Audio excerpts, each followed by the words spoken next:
പ്രിയപ്പെട്ടവരെ, ചിലർ അങ്ങനെയാണ്. അവർക്ക് സമര പോരാളികളോട് അല്ലെങ്കിൽ രാഷ്ട്രീയ നേതാക്കളോട് ഒരു വല്ലാത്ത ആരാധനയാണ്, അല്ലെങ്കിൽ വല്ലാത്തൊരു അടുപ്പമാണ്. പക്ഷെ ഇക്കൂട്ടർ അവരിൽ നിന്നൊന്നും ആഗ്രഹിക്കുന്നില്ല. അവർക്കൊന്ന് കാണുക, ഒന്ന് സംസാരിക്കുക, ഒരു പ്രത്യേക ആരാധനയാണ്. പറഞ്ഞു വരുന്നത് കഴിഞ്ഞ ദിവസം നടന്നൊരു സംഭവത്തെ കുറിച്ചാണ്. സാവിത്രി അമ്മ എന്ന് പറയുന്ന ഒരു 88 വയസ്സുള്ള ഒരു അമ്മ. ആ അമ്മ ഗുരുവായൂർ സ്വദേശിയാണ്. തൃശ്ശൂർ ജില്ലയിൽ മുഖ്യമന്ത്രി പിണറായി വിജയൻ എത്തുന്നുണ്ടെന്ന് അറിഞ്ഞാൽ തന്റെ മകനെയും കൂട്ടി ആ സ്ഥലത്തേക്ക് എത്തും. പക്ഷേ ഈ അമ്മയ്ക്ക് മുഖ്യമന്ത്രിയെ അടുത്ത് കാണാനോ സംസാരിക്കാനോ ഒന്നും സാധിച്ചിരുന്നില്ല. പക്ഷെ കഴിഞ്ഞ ദിവസം മുഖ്യമന്ത്രി പിണറായി വിജയൻ പുത്തൂർ സുവോളജിക്കൽ പാർക്ക് ഉദ്ഘാടനം ചെയ്യാനായി വരുന്നുണ്ടെന്നറിഞ്ഞ് അതുപോലെ മകനെയും കൂട്ടി തൃശ്ശൂർ രാമനിലയത്തിലെത്തി.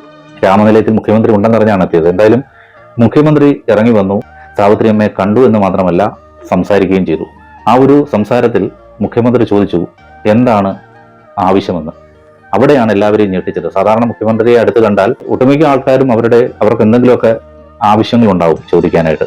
പക്ഷെ അമ്മ പറഞ്ഞത് ആ അമ്മയ്ക്ക് ഒരാവശ്യവുമില്ല. അത് ഇദ്ദേഹത്തെ, അതായത് മുഖ്യമന്ത്രി പിണറായി വിജയനെ ഒന്ന് കാണുക, ഒന്ന് സംസാരിക്കുക എന്നുള്ളത് മാത്രമായിരുന്നു എന്നാണ്. എന്തായാലും ഞാൻ ഈ പറഞ്ഞ പോലെ ചില ആളുകളുടെ ഒരു രീതിയാണ്. അവർക്ക് ഈ പറഞ്ഞ പോലെ ആവശ്യങ്ങൾ നേടിയെടുക്കാനല്ല രാഷ്ട്രീയ നേതാക്കളെ കാണാനായിട്ട് ഓടിയെത്തുന്നത്.